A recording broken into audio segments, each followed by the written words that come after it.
श्री नाभा गोस्वामी जी ने कहा, जैसा भी हमने सुना इस पद में, चतुर महंत दिग्गज चतुर भक्ति भूमि दावे रही। तो ये चार महान भक्त, चार दिग्गज हैं। कैसे? कहते हैं ये भक्ति रूपी भूमि को अपने प्रभाव से अचल रखते। भक्ति रूपी भूमि जो है, जिस भूमि पर हम सब चल रहे हैं या आप सब चल रहे हैं और मैं चलने का प्रयास कर रहा हूँ, ऐसा कहें तो उस भूमि को ये दबा कर रखते हैं, उसको हिलने नहीं देते हैं। वो इस प्रकार से वो ही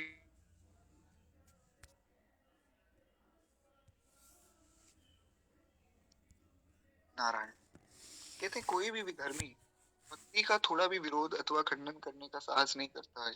क्यों? क्योंकि ये जो चार दिग्गज हैं, श्री श्रुति प्रज्ञ श्रुति देव ऋषभ कर इव ऐसे, श्रुति धामा श्रुति उदति पराजित वामन जैसे। ये जो चार हैं, श्रुति प्रज्ञ जी, श्रुति देव जी, श्रुति धाम जी और श्रुति उदति जी, ये चार जो हैं उसको ऐसा करने नहीं देते। विधर्मी कौन? अच्छा, ये भी बहुत आवश्यक बात है महाराज। विधर्मी कौन है? सामान्यतः देखा जाए, सामान्य जो एक डेफिनेशन है विधर्मी की, सामान्य रूप से विधर्मी वो है जो जो धर्म के विरुद्ध है, जो अन्य पंथ के लोग हैं उनको भी विधर्मी कहा जाता है। अगर और सूक्ष्म जो है इसका विचार किया जाए, जो दास के मन में भाव है संतों की कृपा से, विधर्मी वो है जो भगवान का भक्त है। महाराज आप कितने ही बड़े विद्वान हो जाएं, पर गोस्वामी जी ने कहा ना, ऐसे भय तो कहा तुलसी जो पे राजीव लोचन राम न जाने। अगर भगवान के भक्त नहीं है तो आप कितने ही सुंदर हो, कितने ही बलशाली हो, कितने ही धर्मज्ञ हो, बहुत विशेष बात बता रहा हूँ महाराज, कितने ही धर्मज्ञ हो, लेकिन आप विधर्मी माने जाएंगे दास की दृष्टि में। क्यों? मैं उसका कारण बताता हूँ आपको। अभी एक पंडित जी महाराज महाराष्ट्र के हमारे बहुत प्रसिद्ध हो रहे, 25 लाख उन्होंने पद याद किए और उनको 50 दिनों में पूर्ण किया। अच्छा, एक प्रश्न आया था, वो भी मैं समाधान कर दूं। जो उन्होंने किया है ना, वो बहुत सराहनीय इसलिए है क्योंकि उन्होंने दंडक क्रम में किया। दंडक क्रम एक बहुत जटिल प्रैक्टिस है, एक बहुत जटिल उपक्रम है, जिसमें उन्होंने इस यजुर्वेद के पाठ को पूरा किया। उसमें भी नियम ऐसा है कि 50 दिन तक लगातार तो कोई जाग ही नहीं सकता है, तो बीच में मैक्सिमम 30 मिनट या 1 घंटा आप सो सकते हैं, इससे ज्यादा नहीं सो सकते हैं। इतनी कठोर तपस्या के बाद और इतिहास उन्होंने रचा। नाम तो देवव्रत जी है ना उनका नाम, देवव्रत जी, देवव्रत रेखे ऐसा करके। तो बड़ा अच्छा कार्य, बड़ा सराहनीय कार्य। लेकिन उसके बाद वे गए कहाँ? अगर आप में से किसी ने देखा हो, दास ने तो वो देखा। उसके बाद जो है उनका इंटरव्यू आदि भी हुआ, सबने पूछा कि आपने इतनी बड़ी उपलब्धि हासिल कर ली, बहुत आपका शौर्य हो गया। जी, देवव्रत महेश रेखे जी। तो जैसा तुलसी जी ने बताया, देवव्रत महेश रेखे जी को इंटरव्यू हुआ उनका, तो उन्होंने कहा था कि अभी तो हमने कुछ भी प्राप्त नहीं किया, अभी तो गुरु से हमें बहुत बहुत समर्पण करना है, बहुत कार्य करना है गुरु कृपा से। वे सबसे पहले कहाँ पहुंचे? वे पहुंचे परम पूज्य परम श्रद्धेय धर्म सम्राट श्री करपात्री जी के यहाँ। करपात्री जी को उन्होंने दंडवत किया है, गुरु कृपा का आश्रय लिया है। करपात्री जी तो साक्षात शंकर स्वरूप ही। इतना वैदुष्य जो प्राप्त हुआ उसमें उनकी कोई बहुत विशेष भूमिका नहीं। हमारे महाराज जी कहते हैं कि अगर किसी को कुछ भी प्राप्त हो रहा है तो उसमें उसकी भूमिका नहीं है, गुरु चरणों का प्रताप है। करपात्री जी की कृपा है जो महाराज भी आज इतने प्रसिद्ध हुए। भगवान को उनको उन्नति दें, ऐसे लोग तो बहुत ही होने चाहिए महाराज। तो ऐसे अगर कोई विद्वान भी हो जावे उनके जितना, अगर भगवान का ही नहीं हुआ तो विधर्मी क्या प्रमाण है? प्रमाण भी दे देता हूँ। वाल्मीकि रामायण में वर्णन आया, जब श्री हनुमान जी महाराज पहुंचे लंका में, और लंका में उन्होंने देखा मंदिर मंदिर देखी शोभा, ऐसी एक चौपाई है ना, मैं भूल रहा हूँ, क्षमा चाहूंगा। श्री गोस्वामी जी ने लिखा कि हर मंदिर की शोभा देखी। शोभा क्या है महाराज उनके मंदिर? मंदिर मतलब घर, मंदिर मतलब घर होता है संस्कृत में। तो हर मंदिर की शोभा देखी, मतलब हर घर में उन्होंने देखा शोभा। जो गोस्वामी जी ने यहाँ लिखा, शोभा का अर्थ शोभा नहीं, क्योंकि शोभा तो श्री विभीषण जी के घर में है, जहाँ बाहर लिखा हुआ है सीताराम राधे श्याम, किसी के घर के बाहर लिखा हो तो हरिशरणम नारायण, तो जो भी नाम हो, भगवान का नाम लिखा हो, तो उसके घर की शोभा हो, तुलसी जी हो तो नव तुलसी का देखितः हर्ष चरे कपिराय आदि आदि, तो शोभा तो उनकी है। लेकिन यहाँ जो शोभा का प्रयोग गोस्वामी जी ने किया, गोस्वामी जी कह रहे हैं बड़ी विचित्र बात देखी हनुमान जी ने। कई जगहों पर रात को वेद पाठ हो रहा है कई राक्षसों के घर में। हनुमान जी ने कहा, जय हो राम जी, बड़ी कृपा है महाराज आपकी, ये राक्षस है ना, राक्षसों की बुद्धि तो है नहीं, तो राक्षस रात में वेद पाठ कर रहे हैं, तो खूब वेद पाठ चल रहा है महाराज। तो वेद पाठ तो हो रहा है, वेद पाठ अब करने वाले को ज्ञान भी होगा कि महाराज वेद तो वेद है। वेदों में देखिए दो बातें होती हैं, एक होते हैं पुराण, एक होते हैं वेद। वेद में उपनिषद भी आ गए और श्रुति शास्त्र भी आ गए, सब कुछ वेद में आ गया। एक होते हैं स्मृति शास्त्र, जिनमें पुराण आते हैं, रामायण महाभारत है, गीता जी है, ये सब आते हैं। तो जो वेद हैं, वेद बताते हैं क्या करना है, यानी कि वेद आज्ञा देते हैं कि ये करना है और ऐसे ही करना है। गलती हो गई तो फिर उसमें क्षमा नहीं है। वेद का उच्चारण भी अगर थोड़ा गलत हो गया किसी मंत्र का, तो उसका अर्थ बदल जाता है, इसलिए उच्चारण बहुत आवश्यक है। जैसे मैं आपको एक उदाहरण दूं, एक शब्द आपने सुना होगा ज्ञान। ज्ञान सुना है ना सबने, ज्ञान हिंदी में सबको लिखना भी आता होगा, पहले हम ज्ञ लिखते हैं, आ फिर ना, इस प्रकार से। तो ये तो हो गया ज्ञान। अब इसका उच्चारण कैसे हो? इसका उच्चारण ज्ञान नहीं होता है महाराज, इसका उच्चारण होता है ज्ञान। तो ये जो शब्द है, ये ज्ञ है ही नहीं, ज्ञ शब्द ही नहीं है संस्कृत व्याकरण में, यह कोई शब्द नहीं है। तो लोगों से बोला नहीं जाता तो वो ज्ञान कह देते हैं। आशा करता हूँ मेरी आवाज आ रही होगी। तो बहुत से ऐसे शब्द हैं जो जो सुनने में जैसे वो वैसे नहीं, वो ज्ञान नहीं है, वो ज्ञान है। ऐसा ज्ञान भी, ऐसा ज्ञान भी नहीं कह सकते आप उसको, जब पेट से आवाज निकलेगी ना, जैसे कृष्ण, तो कृष्ण नहीं है वो, कहे कृष्ण, तो वो पेट से आवाज निकलनी चाहिए। तो बहुत इसमें तो बहुत अभ्यास चाहिए।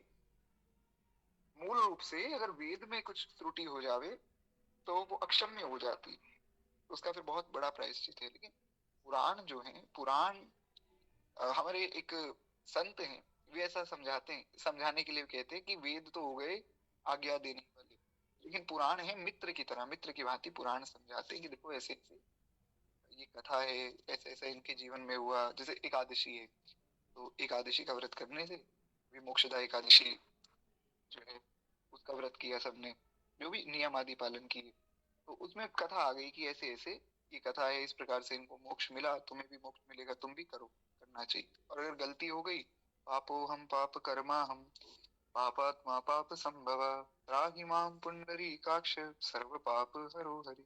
गलती हो गई तो कोई बात नहीं, हाथ जोड़कर खड़े हो जाओ, प्रभु मैं तो हूं ही पापी, आप कृपालु हैं कि नाथ, आप कृपा कीजिए, मुझे क्षमा कर दीजिए। और जो मेरी पूजा है, जो मेरी भक्ति है, वो पूर्ण तो है नहीं, पर यत् पूजितम मया देव परिपूर्णम तदस्तुते, वो आप उसे पूर्ण कीजिएगा, कहीं कोई त्रुटि रह गई तो पूर्ण कीजिएगा। पुराण इस प्रकार समझाते हैं। तो वेद जो है बहुत क्लिष्ट विषय है वेद।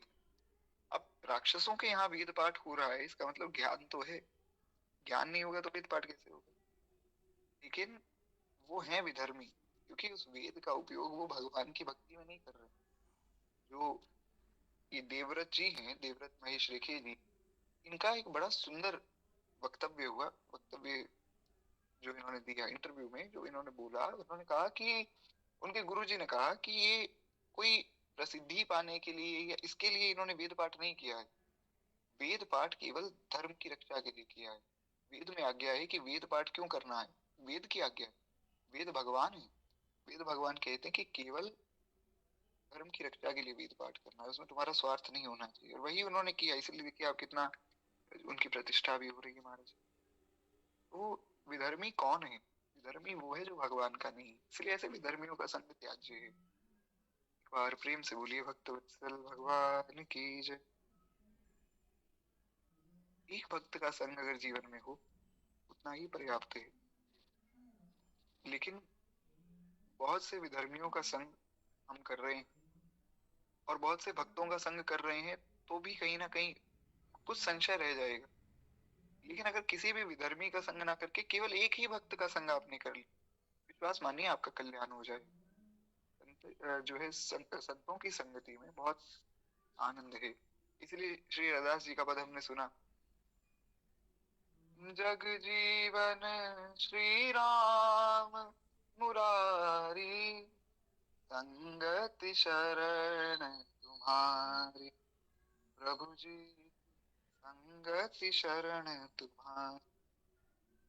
तो ये जो चार भक्त हैं, चार जो महान भक्त हैं, ये विधर्मियों का नाश करते हैं, यानी कि विधर्मियों को इस मार्ग को हिलाने से रोकते हैं। कैसे? कहते हैं श्रुति प्रज्ञ जी और श्रुति देव जी जो पहले दो भक्त हैं, वे दोनों ऋषभ और श्री पुष्कर इन दो दिग्गजों के समान हैं। ये मैं आगे सारा विस्तार में आपको बताऊंगा, एक बार आप थोड़ा सुन लीजिए।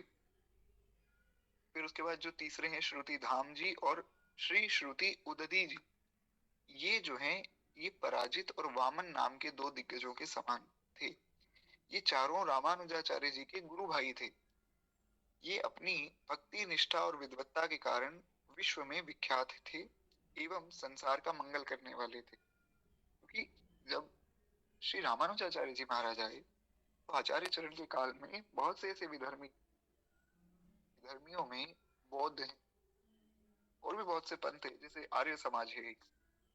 तो महाराज आर्य समाज में वो कहते कि भगवान तो सगुण साकार नहीं हो सकता, भगवान की ऐसे पूजा मूर्ति पूजा नहीं हो सकती, और ये नहीं हो सकता, वो नहीं हो सकता। वो वेदों का अपना अपने हिसाब से ही अर्थ कर रहे हैं। वेदों में एक जगह वर्णन आया कि भगवान की कोई मूर्ति नहीं, कोई प्रतिमा नहीं। उन्होंने अर्थ क्या निकाला कि भगवान की तो प्रतिमा नहीं होती, मूर्ति नहीं होती, सब मूर्ति वाले भगवान तो झूठे हैं, भगवान है ही नहीं। और हमारे वृंदावन में कहा गया राधा वल्लभ दर्शन दुर्लभ। अब बैठे तो ठाकुर जी के स्वरूप में ही है ना, तो राधा वल्लभ दर्शन दुर्लभ, हालांकि बड़े सुलभ हैं। भगवान जाने जो भी भाव है, पर दास का तो ये विश्वास है बड़े सुलभ है राधा वल्लभ जी के दर्शन। तो इस पर कृपा हो जावे, कृपा की बात है ना। और जिस पर कृपा नहीं है उसको तो, उसके लिए तो स्मरण भी बहुत दुर्लभ है हमारे। तो अगर भगवान की प्रतिमा ना होती तो ऐसा क्यों कहा जाता? ऐसा कहा गया कि बद्री नारायण में जो भगवान का दर्शन कर ले उसे मोक्ष मिलता है।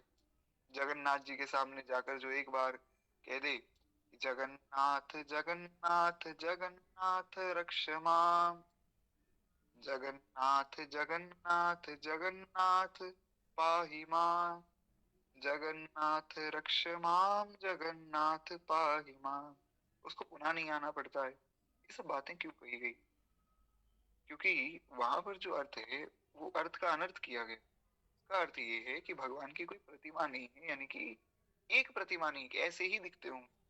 ठाकुर जी का जो स्वरूप आपको प्रिय लगे, तो जैसा स्वरूप प्रिय लगे भक्त को, भगवान वैसे हो जाते हैं। शालिग्राम है ना ठाकुर जी, गोपाल भट्ट जी के हृदय में भाव हुआ कि सबके ठाकुर जी इतने सुंदर हैं, सब जो है खूब श्रृंगार करते हैं, खूब सजाते हैं, महाराज मैं भी कभी सजाऊं। तो मुझे लोग ताना देते हैं कि अरे तुम्हारे ठाकुर जी तो गोलाकार में हैं, क्या तुम इनके साथ सजावट करोगे?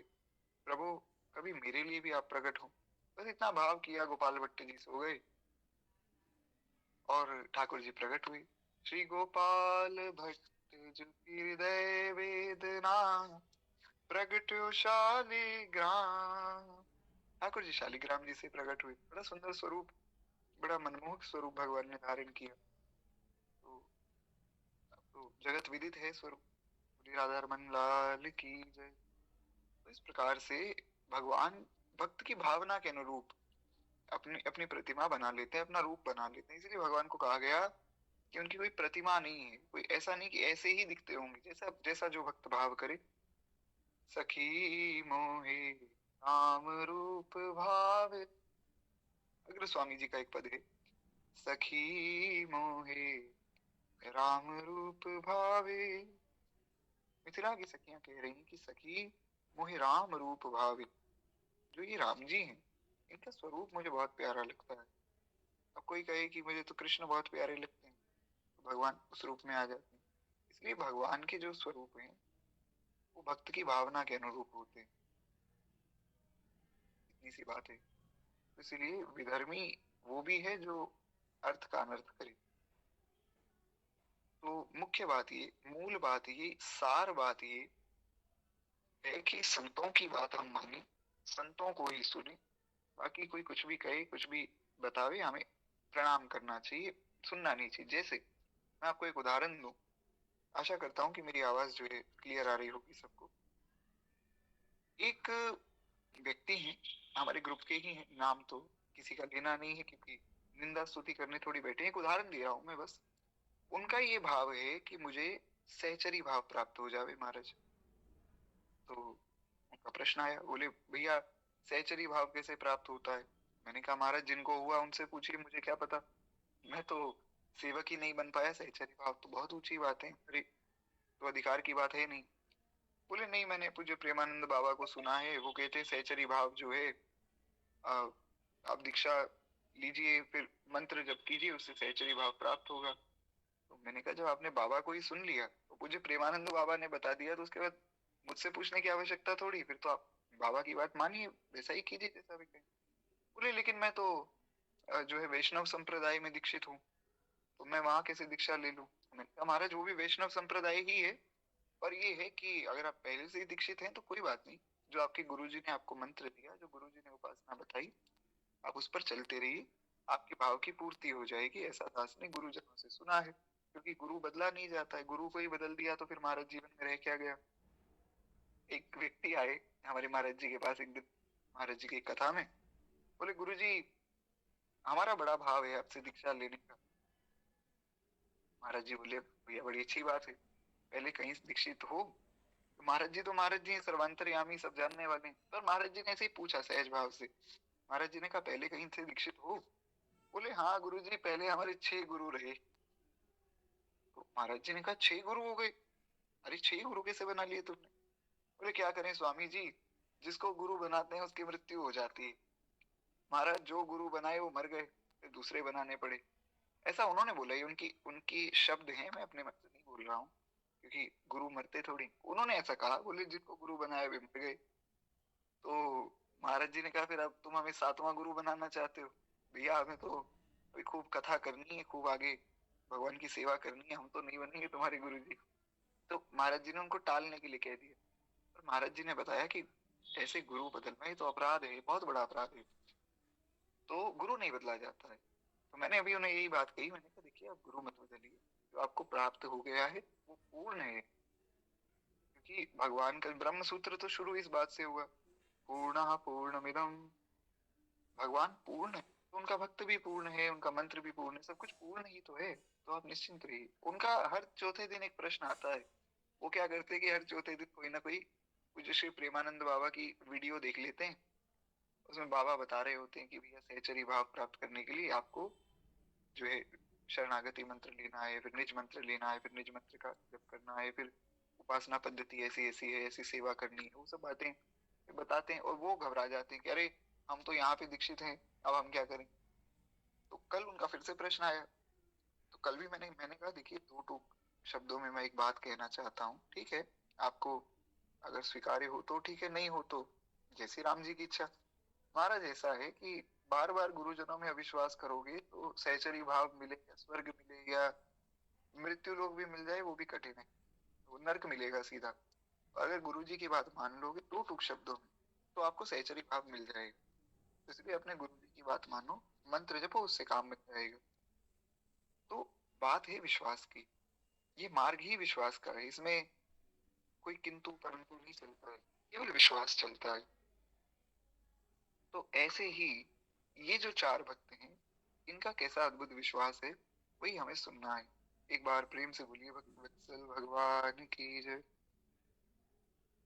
कहते हैं महाराज ये अपनी भक्ति निष्ठा और विद्वत्ता के कारण विश्व में विख्यात थे और संसार का मंगल करने वाले थे। शिव संहिता में वर्णित ज्ञान विज्ञान के तत्वों को ही जानने में सनकादिकों के समान थे, यानी कि इतने वैदुष्य संपन्न थे, इतने ज्यादा ये इंटेलिजेंट थे कि महाराज ये सनकादिकों के समान वैदुष्यवान थे, श्री संप्रदाय में निष्ठावान थे और उदार बुद्धि वाले थे। संत सभा में जो है दर्शक सत्संगी लोग इन्हें दिग्गज विद्वान कहते, यानी कि इतने बड़े विद्वान हैं, इतने बड़े विद्वान हैं कि दिग्गज विद्वान, ऐसा। आशा करता हूँ आप समझे होंगे। अपने संप्रदाय के प्रति बड़ी निष्ठा थी और होनी भी चाहिए। अपनी उपासना के प्रति, अपने गुरुदेव के प्रति बहुत निष्ठा होनी चाहिए। हाँ, ये है कि हमारे इष्ट गुरुदेव के प्रति हमारी निष्ठा है, उसका प्रमाण ये नहीं है कि हम और किसी के इष्ट गुरुदेव की निंदा करें, पर हमारी निष्ठा तो हो महाराज, खूब मजबूत निष्ठा हो। जैसे एक भाव गाया गया, गिरधर छवि पे अटक्यो मेरो मन, गिरधर छवि पे अटक्यो। श्री कृष्णदास जी से पूछा गया कि भैया इतने इतने देवता है, इतने भगवान है, 33 करोड़ देवी देवता हैं, आप श्री कृष्ण की ही पूजा करते हैं, ऐसा क्यों? बोले कि देखो, किसी का अपमान नहीं, मैं सबका सम्मान करता हूँ, लेकिन मेरा जो मन है वो वो गिरधर लाल पर अटक गया। अब मैं क्या कर सकता हूँ?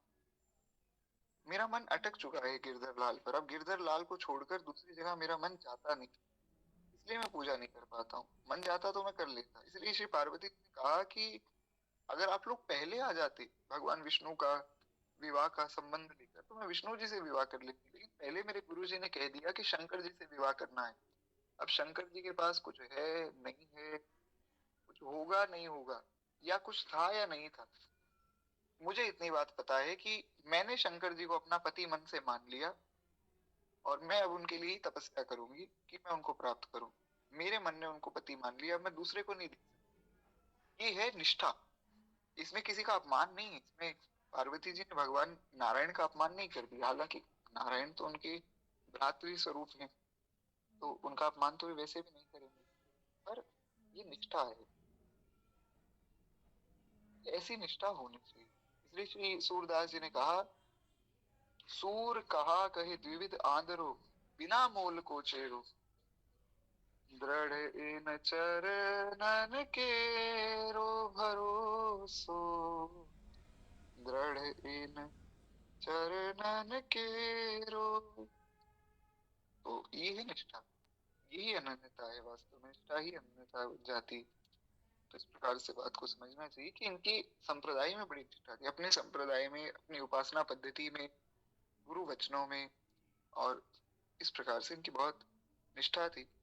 ललित त्रिभंग चाल पे चली के, चिबुक चारी घड़ी ठठ क्यों, मेरो मन गिरधर छवि पे अटक्यो, मेरो मन। दास कहते हैं, महाराज मैं क्या करूं? वो जब चलते हैं, जब स्वरूप उनका सामने आ जाता है, तो मेरा मन कहीं और जाता ही नहीं, गिरधर छवि पे। ऐसे ही इनका भी खूब भाव था अपने संप्रदाय में, और सत्संग में बड़ी निष्ठा थी, और दिग्गज विद्वान इनको कहा जाता था। श्रुति प्रज्ञा आदि जो महान संत हैं, इनका संक्षिप्त चरित्र कुछ इस प्रकार है। इनके चरित्रों को हम सुने। यदि श्री श्रुति प्रज्ञा जी परम भागवत और समदर्शी संत थे, परम भागवत भी थे और समदर्शी थे। समदर्शी होना चाहिए। श्री भगवान ने कहा, सटदम सील बिरति बहु कर्मा, निरत निरंतर सज्जन धर्मा, सात मोई सम मोई मैं लग देखा, मोते अधिक संत करि लेखा, आठवीं जथा लाभ संतोषा, सपने नहीं देखई पर दोषा। नौ भक्ति जो बताई, नवदा भक्ति भगवान ने, प्रथम भक्ति संतन कर संग आदि, उसमें जो कहा सातवीं भक्ति, सातवीं सममोई मैं जग देखा। सातवीं भक्ति है कि सबको, सब सारे जगत में मुझे देखो, यानी कि एक समान देखो जगत को। पूरे जगत में केवल श्री ठाकुर जी ही बैठे, ठाकुर जी को छोड़कर दूसरा कोई है ही कहाँ। कहते महाराज, श्रुति सिद्धांत की विशेष ज्ञाता होने के कारण इनका ये नाम पड़ गया। इनका नाम श्री श्रुति प्रज्ञ क्यों बन गया? कि श्रुतियों में बड़े प्रज्ञ थे। तो श्रुति, जैसा मैंने आपको बताया, वेद आदि सब श्रुतियों में ही आती। कहते जाति पाति की संकीर्णता से दूर रहने वाले, सदा भगवान नाम का जप एवं उपदेश करने वाले श्री श्रुति प्रज्ञ जी महाराज भक्ति को सबसे बड़ा आचार मानते थे, यानी कि और कुछ हो ना हो, और कुछ बने ना बने, भक्ति होनी चाहिए। आपसे और कोई साधन ना बने, कर्म कांड ना बने, कृत्य ना बने, कोई बात नहीं, भक्ति बननी चाहिए। कोई धर्म कर्म की बात भी ना बने, कोई बात नहीं, भक्ति भक्त बनो। ऐसा उनका मानना था कि और कुछ तुम ना कर सको, भक्त बनो। कोई जात पात का भी ऐसा नहीं था कि ये ऊंची जाति के हैं, नीची जाति के हैं, ये भक्ति नहीं कर सकते। सबको कहते कि भैया तुम भक्ति करो, कुछ ना बने, नाम जपो भगवान का, कुछ कथा सुन लो, कीर्तन कर लो, भक्ति करो। भक्ति को ही सबसे बड़ा आचार मानते थे। इसलिए गोस्वामी तुलसीदास जी ने भी श्री विनय पत्रिका में कहा, राम को सुमिरे वो सब विधि ही को ताज रे, राम को विसारी वो निषेध सिर ताज रे। आशा करता हूँ मेरी आवाज आ रही होगी आप लोगों को। नारायण। श्री गोस्वामी जी महाराज कहते हैं कि राम को सुमिरी हो सब विधि ही को ताज रे। कुछ ना बनता हो, कुछ ना आता हो, कुछ ना कर सकते हो, राम को सुमिरी हो, भगवान का स्मरण करो, ये सब विधियों का ताज है। बहुत सी विधियां हैं महाराज, बहुत कुछ है, बहुत विधि है, कितना पालन करेंगे विधि का। जैसे जैसे मैं एक भगवान जाने बात कहना उचित है या नहीं, प्रेरणा मन में हो गई कह देता हूँ। अभी पूज्य श्री इंद्रेश जी महाराज का विवाह हो रहा है, सबको ज्ञात ही होगा।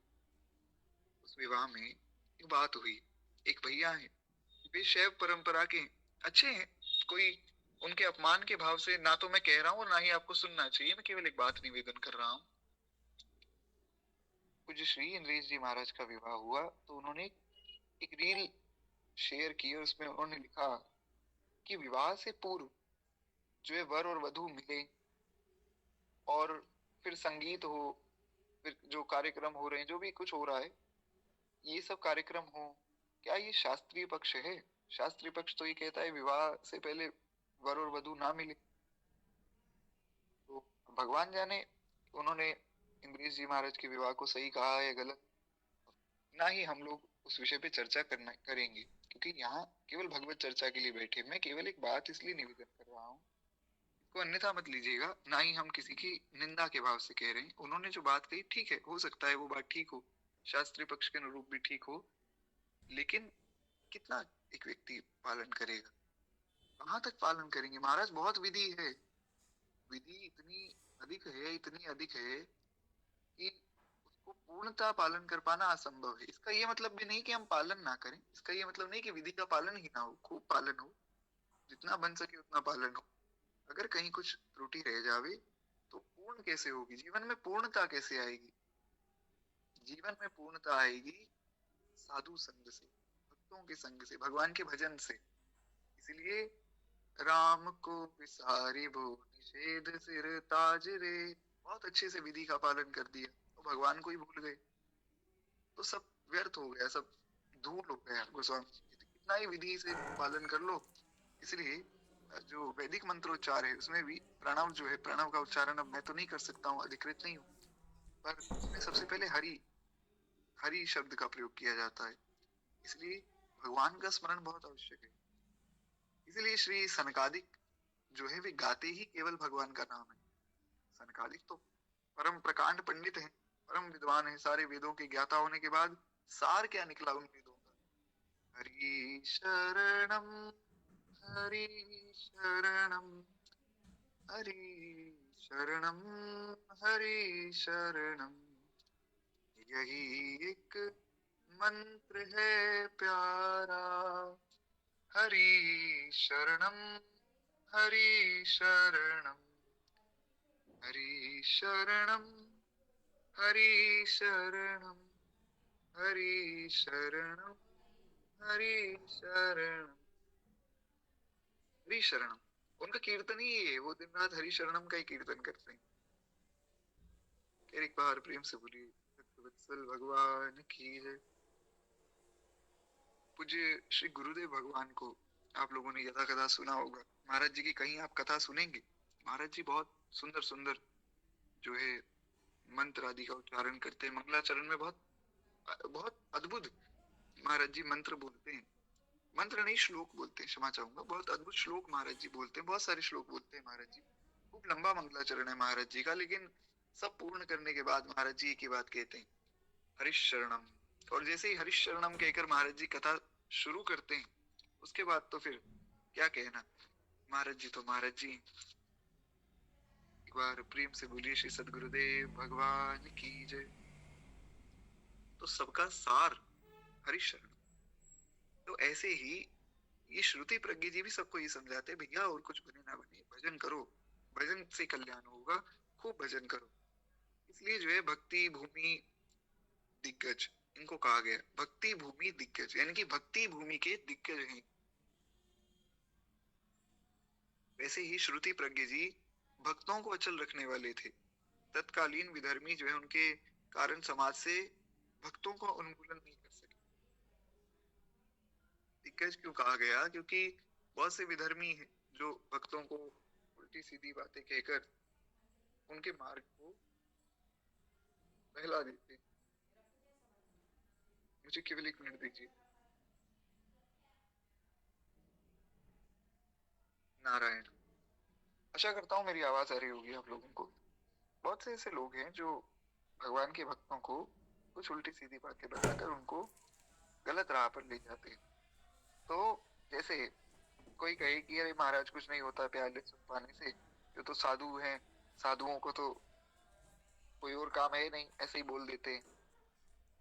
तो उनकी बात को ऐसे नहीं मानना चाहिए। जैसे एक बार दास को किसी ने कहा, बोले यार देखो, दो एकादशी होती है, आप दोनों का व्रत करते हो। मैंने कहा जी गुरु कृपा से कर लेते। बोले यार दो एकादशी का व्रत नहीं होता है, एक होती है अंधेर पक्ष की एकादशी, एक होती है चानन पक्ष की एकादशी। तो मैंने कहा महाराज ऐसे तो मुझे समझ आया नहीं, बाकी शुक्ल पक्ष कृष्ण पक्ष आप कहें तो समझ आ जाए। बोले वो जो भी है, तुम ये समझो कि अंधेर पक्ष की जो एकादशी है, संभवतः शुक्ल पक्ष को अंधेर पक्ष कह रहे हो, तो जो अंधेर पक्ष की एकादशी है उसको तुम मत किया करो। क्यों? क्योंकि वो साधुओं की होती, वो व्यस्तों की नहीं। और जो चानन पक्ष वाली है उसका व्रत करना चाहिए। तो मैंने कहा जी बात आपकी सारी सही है, मैं खूब उसको आदर भी देता हूँ, पर हमें तो गुरु जी ने कहा है कि दो एकादशी आती है महीने में, दोनों ही करनी। हालांकि वो अभी भी उस बात को कभी पुनः मैं उनसे मिलता हूँ तो यही बात कहते हैं, पर हमें ऐसी बातों पर ध्यान नहीं देना चाहिए, सिद्धांत डोलना नहीं चाहिए। जो आज्ञा हुई है उस आज्ञा का पालन हो। कोई दूसरा व्यक्ति कुछ भी बात कहे उसके अनुरूप नहीं चलना है। हमारा जो सिद्धांत है, हमारी जो उपासना है, जैसी उपासना है हमें उसके अनुरूप चलना है। तो इसलिए हमारी जो उपासना की पद्धति है वो गुरुजन बताएंगे ना, कि कैसी उपासना है, क्या करना है, क्या नहीं करना है, क्या विधि क्या निषेध है। वो सब बातें गुरुजनों से सुनना चाहिए और उस पर बहुत दृढ़ विश्वास होना चाहिए। गुरु जी ने कह दिया कि देखो भगवान की अष्टयाम सेवा करनी है, तो बस बहुत दृढ़ निश्चय करके अष्टयाम ही करनी है। गुरु जी कहें कि दो समय सेवा करनी, तो दो ही समय सेवा करनी है। उसमें ना अपनी बुद्धि लगानी है ना कुछ करना है। इस मार्ग में अपनी बुद्धि नहीं लगानी है। ये मार्ग बड़ा सरल मार्ग है। इस मार्ग में जो गुरुजन कहते हैं उसको मान लीजिए, और जो भगवान योग बना दें उस पर चलते चलिए, उसमें अपनी बुद्धि मत लगाइए। जो भगवान कर रहे हैं, करवा रहे हैं, करवाएंगे, सब मंगल होगा। और जो गुरुजन कह रहे हैं उस बात पे दृढ़ विश्वास होगा तो हमारा कल्याण हो जाएगा, हमसे कुछ बने ना बने। मुझे श्री राधा बाबा महाराज कहते थे कि भैया स्वाद आवे ना आवे, मन लगे ना लगे, तुम जीभा से नाम जपते रहो, अपनी जीभा से नाम ले रहो। तुम्हारा मन लग रहा है नहीं लग रहा है, तुम्हें स्वाद आ रहा है नहीं आ रहा है, ऐसा लग रहा है कि पता नहीं भगवान को सुन रहा होगा या नहीं, बोलते रहो, नाम बोलते रहो। उससे जो है तुम्हारा मन शुद्ध हो जाएगा अपने आप। तो इसलिए संतों की बात पे दृढ़ विश्वास हो। नारायण। आशा करता हूँ कि मेरी आवाज जो है क्लियर आ रही होगी सबको। जी। तो कहते हैं इस प्रकार से श्रुति प्रज्ञ जी भी भक्ति मार्ग को बड़ा अचल रखते थे, भक्तों को बड़ा अचल रखते थे। कोई विधर्मी उनको कुछ उल्टी सीधी बात बताता कि हमारे धर्म में आ जाओ, ऐसा हो जाएगा वैसा हो जाएगा, तो उनको तुरंत वे सही मार्ग पर लाते। श्रुति प्रज्ञ जी महाराज जो है जीवन गीता के श्लोक है, मतलब उनका जो जीवन है वो गीता के एक श्लोक पर आधारित है। एक श्लोक है श्रीमद् भगवद गीता का, शुनि चैव स्वपाके च पंडिता समदर्शिना। बड़ा सुंदर श्लोक है, भगवान ने कहा ये श्लोक जो है, ये तो दास को ध्यान में नहीं है कौन से अध्याय का श्लोक है, पर ये श्लोक बड़ा सुंदर है। विद्या विनय संपन्ने ब्राह्मणे गविहस्तिनि शुनि च तो नारायण एक बार प्रेम से बोलिए भक्त वत्सल भगवान की जय। तो मैं आपको बता रहा था, श्लोक श्लोक बता रहा था ना भगवत गीता जी का। क्षमा प्रार्थी हूँ, थोड़ा बाहर हूँ इस कारण से, भगवान क्षमा करें। हम श्लोक की चर्चा कर रहे थे। विद्या विनय संपन्ने ब्राह्मणे गविहस्तिनि शुनि चैव स्वपाके च पंडिता समदर्शिना। भगवान ने कहा कि पंडिता समदर्शिना, पंडित कौन? जो समदर्शी है। पंडित जो है हमारे यहाँ केवल पुजारी को, ब्राह्मण को पंडित नहीं कहा गया। पंडित कहा गया ज्ञानी को। जो ज्ञानी है वो पंडित है। तो भगवान ने गीता जी में कहा जो विद्या विनय संपन्न है, जो विद्या और विनय से संपन्न है। विद्या भी है और विनय भी है, दोनों बातें होनी चाहिए। विद्या है और विनय नहीं। खूब विद्या है महाराज, खूब ज्ञान हो गया, खूब बड़ी बड़ी बातें बोल दी, सुना दी, अहंकार उससे भी अधिक है, हम तो इतने बड़े ज्ञानी हैं। तो जो मुझ जैसे लोग हैं उनको यहाँ भगवान ने फटकारा कि विद्या हो तो विनय भी हो। वो विनय होना चाहिए कि बहुत बहुत कोई विद्वान होगा ना, उसको आप कहें कि अरे महाराज आप तो बहुत बड़े विद्वान हैं, वो हाथ जोड़कर कहेगा कि हमें तो कुछ पता ही नहीं। और किसी में बहुत कम ज्ञान होगा, थोड़ा थोड़ा ज्ञान होगा, तो वो कहेगा अरे हम सब पता है, सब आता है। तो विद्या विनय संपन्ने ब्राह्मणे गविहस्तिनि शुनि चैव स्वपाके च पंडिता समदर्शिना।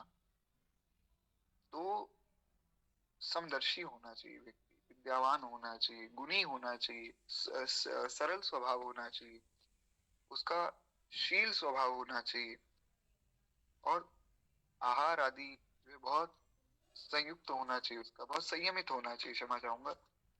और क्योंकि वो, उससे उसका स्वरूप बड़ा सुंदर बनता है। शरीर बहुत बलिष्ठ होगा ना तो भजन बहुत अच्छे से बनेगा। बलिष्ठ का मतलब ऐसा नहीं कि जिम चले जाएं आपको बॉडी बना ले, उसको बलिष्ठ नहीं कहते हैं। बलिष्ठ मतलब अंदर से पुष्ट।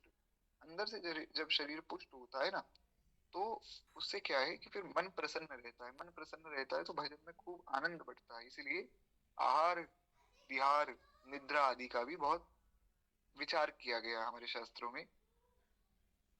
भगवान ने भी कहा कि आहार और निद्रा, इन दोनों को तो बहुत संयमित रूप से जितना आवश्यक है उतना लेना चाहिए। युक्त आहार विहारस्य, युक्त आहार युक्त रूप से होना चाहिए। जितना आवश्यक है उतना तो लेना ही है, ना उससे कम ना उससे ज्यादा, ऐसा। तो खैर एक बार प्रेम से बोलिए भक्त वत्सल भगवान की जय।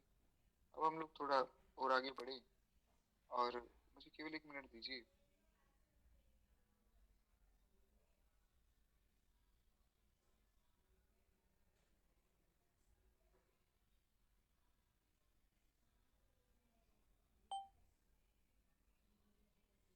हरि शरणम। एक बार प्रेम से बोलिए भक्त वत्सल भगवान की जय। कहते हैं इस प्रकार से, मेरी आवाज आ रही होगी क्लियर, ऐसी मैं आशा करता हूँ। क्या है, अब मैं घर पर आ गया हूँ पुनः, तो यहाँ नेटवर्क की दिक्कत नहीं है। कल की कथा का भी समय यही रख लिया जाए तो कैसा रहेगा, आप लोग बताइएगा। शाम के समय में क्या है, थोड़ी सी यहाँ दिक्कत हो जाएगी। शाम के समय में संभव नहीं हो पाएगी कथा। या तो सुबह 5 बजे का रख लिया जाए, अगर आप लोग जुड़ सकें तो।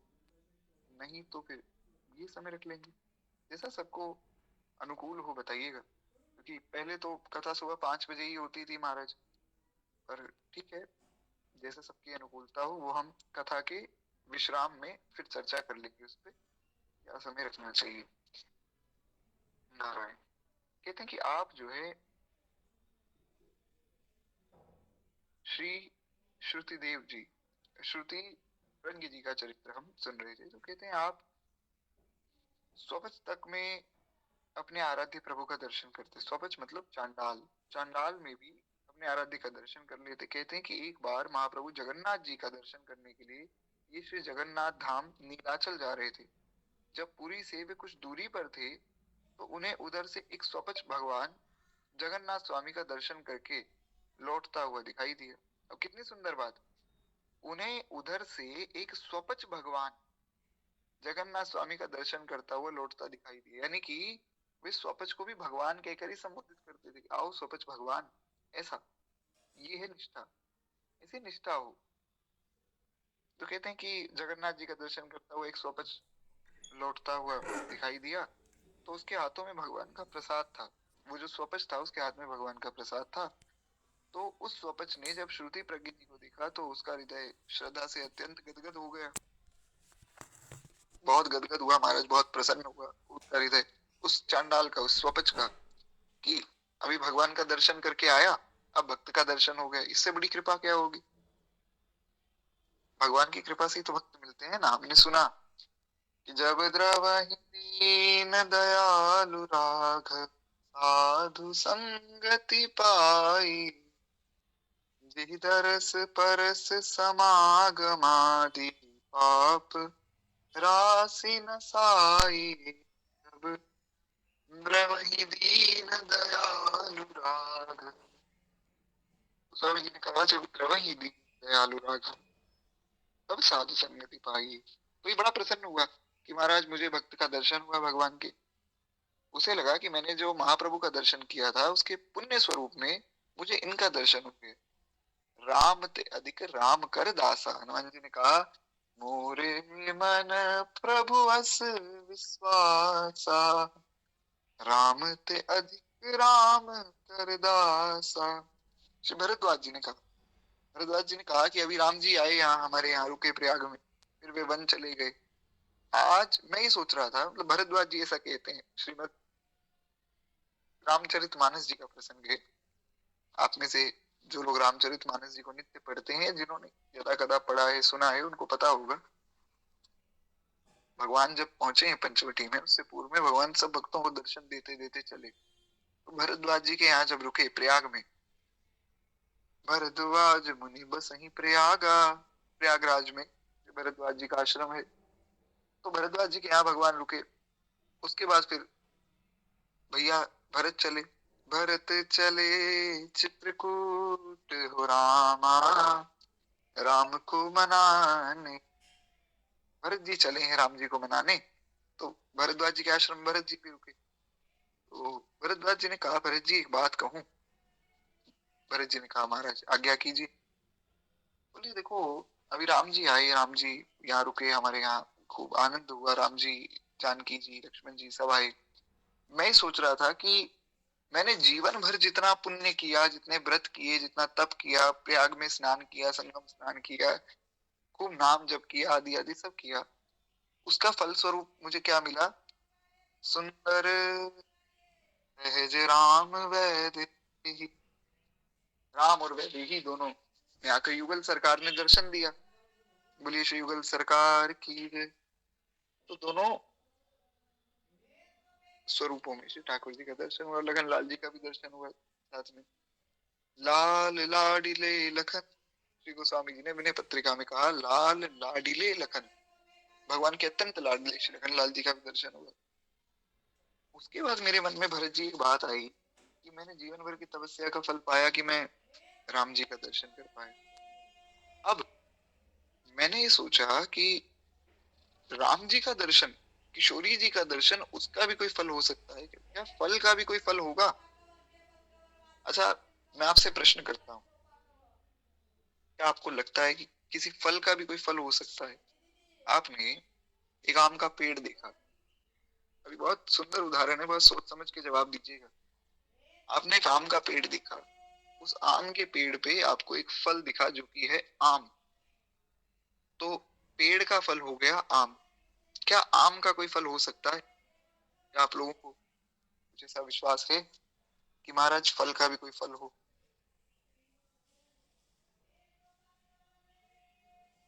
जय हो महाराज, बड़े अच्छे श्रोता प्राप्त हुए प्रभु कृपा से, बड़ी कृपा है महाराज आप लोगों पे, बड़ा अद्भुत श्रवण है। फिर आप लोगों का ऐसा ही श्रवण होना चाहिए। गोस्वामी जी कहते हैं कि श्रोता वही है जो सुनकर बात को चित्त में धारण कर ले और बहुत सावधानी से सुने। खूब कृपा है, खूब ठाकुर जी सबका मंगल करें, ऐसी प्रार्थना भी है। फल का भी फल होता है महाराज, बड़ा सुंदर होता है। क्या होता है फल का फल होगा क्या। आम का पेड़ दिखा, उस पर दिखा फल आम, तो उसका फल क्या? आम का फल है उसका रस, उसकी मिठास। तो हमने जीवन भर साधन किया, साधन का जो फल निकला वो ठाकुर जी का दर्शन, और ठाकुर जी के दर्शन का जो फल मिला, जो रस मिला, वो रस मिला भरत जी के स्वरूप में। इसलिए श्री गोस्वामी जी ने कहा, सिय राम प्रेम पीयूष पूरण होत, जन्म न भरत को। सिय राम प्रेम पीयूष पूरण, सिय राम प्रेम पीयूष से, सिय राम प्रेम के रस से भरे हुए, होत जन्म न भरत को। अगर श्री राम प्रेम से भरे हुए भरत जी का जन्म ना होता, या वो संसार में ना आते, तो फिर महाराज हमारा कल्याण कैसे होता? हमें पता कैसे लगता कि प्रेम किसको कहते हैं, प्रेम होता क्या है? ये तो भरत लाल जी ने दिखाया ना। तो बड़ा सुंदर छंद है, श्री अयोध्या कांड का अंतिम छंद है। इसको सुन ही लेते हैं महाराज पूरा, जब यहाँ तक भाव बना ही है तो थोड़ा इस छंद पर ही चर्चा हो जाए, कथा तो हम आगे सुनते ही रहेंगे। एक बार प्रेम से बोलिए श्री भरतलाल जी महाराज की जय। भरतलाल जी का दर्शन जो है वो रस है। आम तो हो गया ठाकुर जी का दर्शन, लेकिन उसका रस तो रसिक ही देंगे ना। भगवत रसिक, रसिक की बातें रसिक बिना कोई समझ सके ना। तो भरद्वाज जी भी रसिक हैं और भरत जी भी रसिक हैं, तो दोनों आपस में परस्पर प्रेम की बात कर रहे हैं। इसलिए श्री भरद्वाज जी ने कहा कि मुझे तो आज रस मिला उस फल का, आपके दर्शन के स्वरूप में। हे भरतलाल जी, आपका दर्शन हो गया, अब मेरा जीवन सफल हो गया। ये राम प्रेम पीयूष पूरण होत, जन्म न भरत को। मुनि मन अगम जम नियम समदम, विषम व्रत आचरत को। दुखदाह दारिद दंभ दूषण सुजस, मिस अपहरत को। कलिकाल तुलसी से सठन हट राम, सनमुख करत को। महाराज गोस्वामी जी तो नहीं, अद्भुत बात। कलिकाल तुलसी से सठन हट राम, सनमुख करत को। सिया राम प्रेम पीयूष पूरण होत, जन्म न भरत को। गोस्वामी जी कहते हैं कि अगर श्री राम प्रेम पीयूष से पूर्ण श्री भरत जी का जन्म ना होता, तो मुनि मन अगम जम नियम समदम दम विषम व्रत आचरत को। कहते हैं कि मुनियों के मन में जो अगम है, यम नियम शम दम आदि जो साधन है बड़े कठिन है, इनका आचरण कौन करवाता, कौन इनके विषय में बताता? और दुख दाह दारिद दंभ दूषण सुजस मिस अपहरत को। दुख संताप दरिद्रता दंभ आदि ये जो सब कली के कलुष हैं, इनको कौन हरता, कौन हमें पवित्र करता? और अंत में गोस्वामी जी ने कही बात, अगर भरत जी का जन्म ना होता, कलिकाल तुलसी से सठन हट राम, सनमुख करत को। और इस कठिन कलिकाल में, जहाँ चारों ओर कलयुग का प्रभाव है, उस कलिकाल में मुझ जैसे जो मूर्ख हैं, मुझ जैसे जो अज्ञानी हैं, भक्त को ऐसे ही दीन होना चाहिए। गोस्वामी जी की दीनता दिखी। गोस्वामी जी से बड़ा कोई विद्वान दास की दृष्टि में तो नहीं है। आपको अगर पता हो तो पता हो महाराज, मैं तो बहुत विश्वास के साथ ही कहता हूँ कि ना भूतो और ना भविष्यति, कलयुग की त्रेता की बात नहीं, बात है कि गोस्वामी जी जैसा विद्वान ना हुआ, ना है और ना कभी होगा। बहुत विश्वास के साथ दास ये बात कहता है। ऐसे गोस्वामी जी वे क्या कह रहे हैं कि कलिकाल में मुझ जैसे जो शठ हैं, मुझ जैसे जो मूर्ख हैं, उनको भगवान के सन्मुख कौन करता? आपको एक रहस्य की बात बताऊं? अब आज बड़ा प्रसन्न हुआ मन आप लोगों का उत्तर सुन के, तो चलिए एक रहस्य की बात आपको मैं बता देता हूँ। एक बार प्रेम से बोलिए भक्त वत्सल भगवान की जय। सब लोग ध्यान से सुनिएगा महाराज, अपना काम आदि छोड़ दीजिए 2-4 मिनट के लिए। जो इतने बड़े बड़े भक्त हैं, कभी आपने विचार किया कि इतने दीन क्यों बन के रहते हैं? क्यों ऐसा है कि इतने बड़े विद्वान गोस्वामी जी हैं और बार बार कहते हैं कि मैं तो जट हूँ, मैं मूर्ख हूँ, मैं ऐसा हूँ, मैं वैसा हूँ। श्री सूरदास जी तो बार बार ही कह रहे हैं, हरि हो सब पतितन कोटि को, और पतित सब दिवस चारिके, हो तो जनमत ही को, हरि हो सब पतितन कोटि को। क्यों कहा गया है ऐसा? क्योंकि ये बड़े चालाक होते हैं महाराज, भगवान के भक्त। भक्त बड़े चालाक होते हैं। ये बड़ी अंदर की बात है, सब नहीं जानते हैं। क्योंकि भगवान ने तो कहा ना, निर्मल मन जन सो मोहि पावा, मोहि कपट छल छिद्र न भावा, मिलहि न रघुपति बिनु अनुरागा, किए कोटि जग जोग विरागा। कुछ भी हम कहते रहे, तो भक्त बड़ा चालाक होता है। नहीं देखिए, ये बड़ी अच्छी बात कही जो है, बहुत सुंदर बात आपने कही कि इससे पता लगेगा कि आप ऐसा क्यों बोलते हो। ऐसा नहीं, ये भी मैं स्पष्ट कर दूं कि मैं तो सत्य बोलता हूँ, मैं तो सत्य में ही ऐसा हूँ। पर भक्त ऐसा क्यों बोलते हैं, उसका कारण है।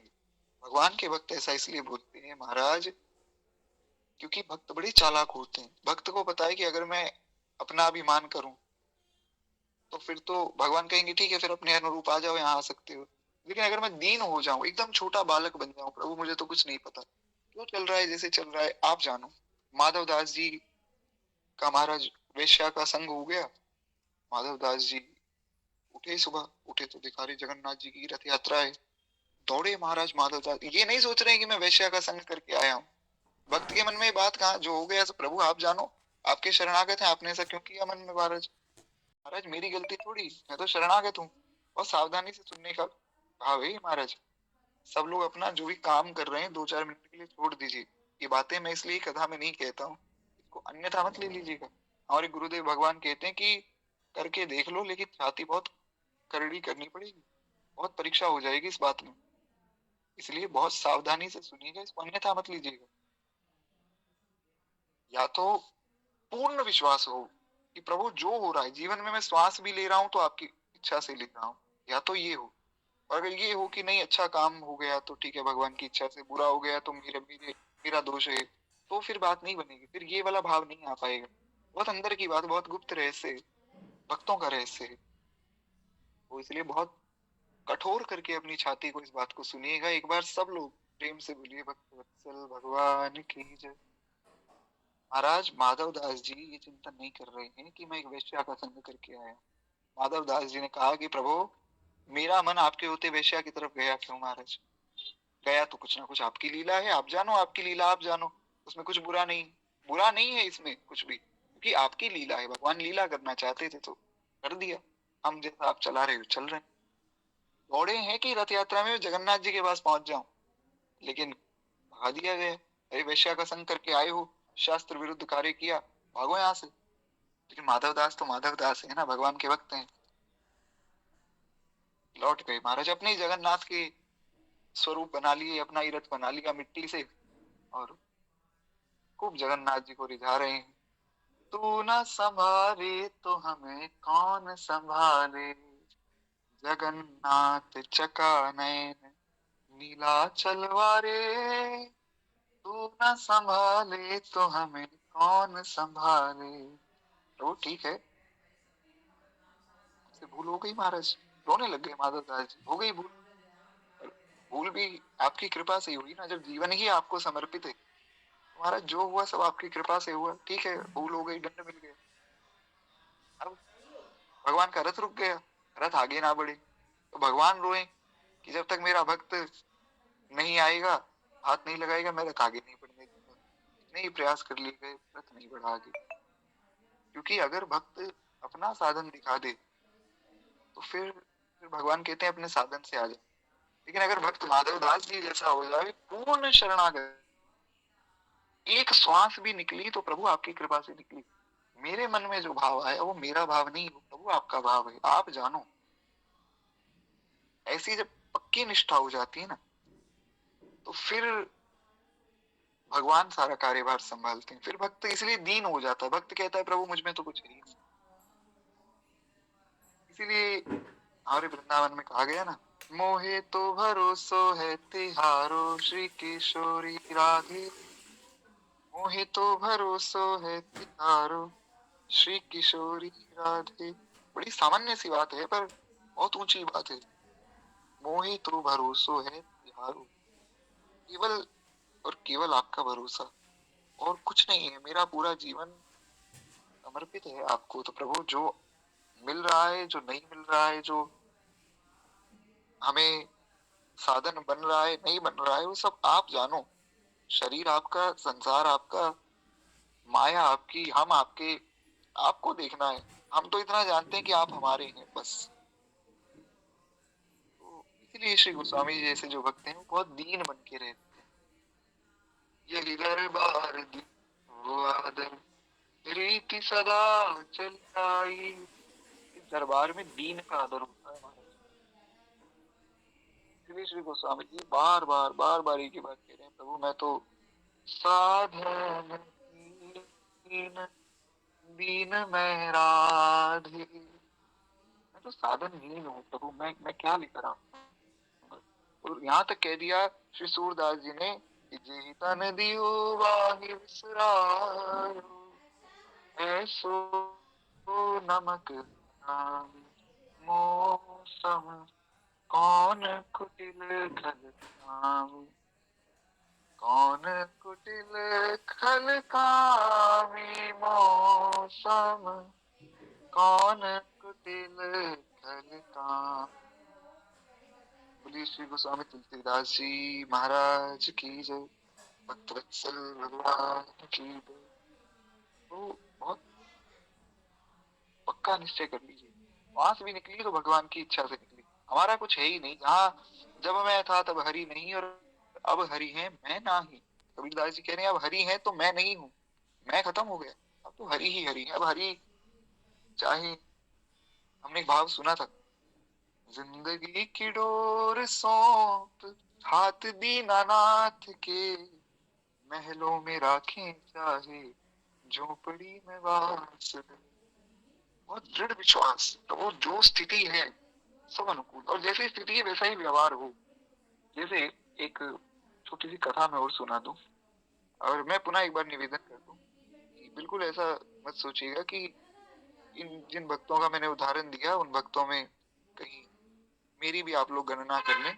मैं तो महाराज बहुत दुष्ट हूँ, आप अपनी गणना अवश्य कर सकते हैं, आप लोग सब भक्त हैं। नारायण। एक बार एक कोई महात्मा जी गंगा पार करने के लिए एक नाव में बैठे, दो चार लोग और बैठे संग में। गंगा जी को पार करना था, और वो गंगा जी का प्रवाह बढ़ा महाराज, गंगा जी बढ़ गई। सामान्य भाषा में कहें तो गंगा जी में बाढ़ आ गई, भक्तों की भाषा में कहें तो गंगा जी का स्वरूप बढ़ गया। बढ़ गया तो महात्मा जी डरे नहीं, सब लोग डर गए, घबरा गए। जैसे तैसे नाव बच गई, गंगा जी शांत हुई। शांत हुई तो पता लगा कि क्योंकि इतना जल का प्रवाह बढ़ा तो नाव में बहुत हलचल हुई, तो छोटा सा छेद हो गया नाव में। अब नाव में छेद हो गया बीच मझधार में, तो सभी जानते हैं हमारे डूबने वाली, लेकिन भक्त तो भक्त है। उन्होंने क्या किया, वे संत भगवान ने नाव में ही बाल्टी पड़ी थी, बाल्टी उठाई, महाराज खूब गंगा जी से जल भर भर के नाव में डालने लगे। लोगों ने कहा कि बाबा जी पागल हो गए हो क्या, अरे पहले ही नाव में छेद है, नाव कभी भी डूब सकती है, तुम पानी डाल रहे हो। थोड़ी देर बाद जो है वो पानी सारा निकालने लगे बाल्टी से। नाव तो जैसे तैसे बच गई, किनारे पे सब पहुंच गए। लोगों ने कहा कि बाबा जी एक बात बताओ, पागल हो क्या, क्यों महाराज संतों को पागल कह रहे हैं, ऐसा क्यों। उन्होंने कहा कि तुम्हारी बुद्धि बिल्कुल भी नहीं। अरे जब नाव डूब रही थी तब तो तुम उसमें पानी डाल रहे थे, और जब नाव थोड़ी सी स्थिर हुई तुम पानी निकालने लग गए। आदमी पानी तब निकालता है जब नाव डूब रही हो, तब आप पानी निकालो ताकि नाव ना डूबे। और जब नाव बच गई तब आपने जो है पानी निकाला। ये बात समझ नहीं आई। महात्मा जी आप तो हमें पागल प्रतीत हो।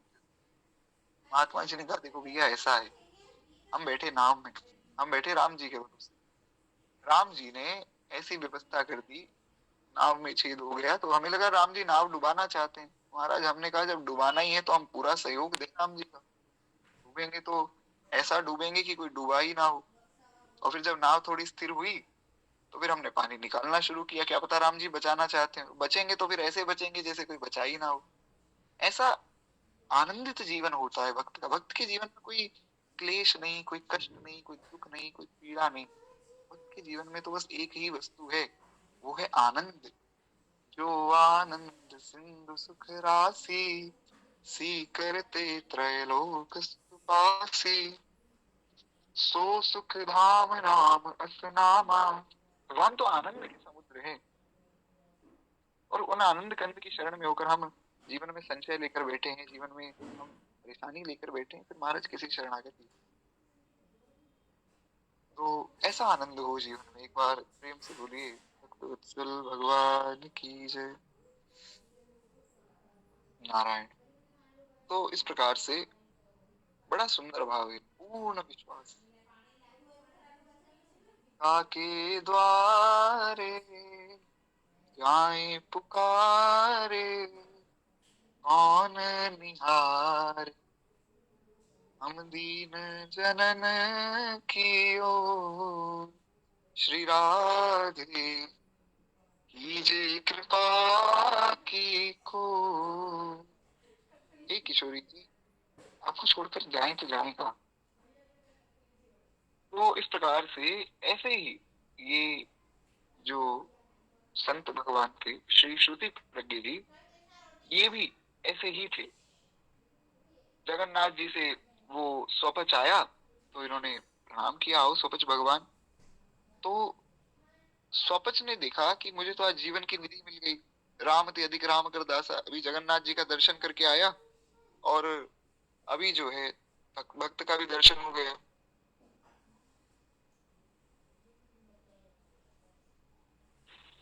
नारायण। एक बार प्रेम से बोलिए भगवान की जय। महाराज भगवान बड़े कौतुकी हैं, कुछ ना कुछ लीला ठाकुर जी करते ही रहते हैं। ठीक है, अभी हमने सुना कि जैसी भगवान की इच्छा होगी उसमें प्रसन्न रहना चाहिए। ठीक है महाराज, रुक रुक के कथा सुन लेंगे। नारायण। तो कहते हैं इस प्रकार से इसने बहुत भाव से दंडवत प्रणाम किया और गदगद हो गया। उसकी दंड की भांति गिरकर श्रुति प्रज्ञ जी महाराज के चरणों में उसने प्रणिपात किया। प्रणिपात मतलब प्रणाम किया। तो उस समय उसकी आंखों से आनंद अश्रुओं का प्रवाह हो रहा था, अश्रुधार बह रही थी। और ये भावुक भक्तों के साथ हो जाता है महाराज। जो बहुत भावुक होता है ना, जो भक्त होता है, बहुत प्रेमी होता है, बहुत सरल होता है, वो किसी भी छोटी सी घटना को बहुत विशाल मान लेता है, बहुत बड़ी कृपा समझ लेता है। यही स्वभाव है भक्त का। छोटी सी घटना हुई तो वो कृपा मान लेगा। सामान्य व्यक्ति के साथ बहुत बड़ी कृपा हो जाए तो वो उसको घटना ही मानता है, बस इतना ही फर्क है। भक्त एक घटना को भी कृपा मानता है और संसारी व्यक्ति कृपा को भी घटना ही समझता है। अरे तो कोइंसिडेंस है, ऐसा हो गया, ऐसा कुछ कृपा थोड़ी होती है। महाराज भक्त के जीवन में तो है ही केवल कृपा। कृपा को छोड़कर है ही क्या।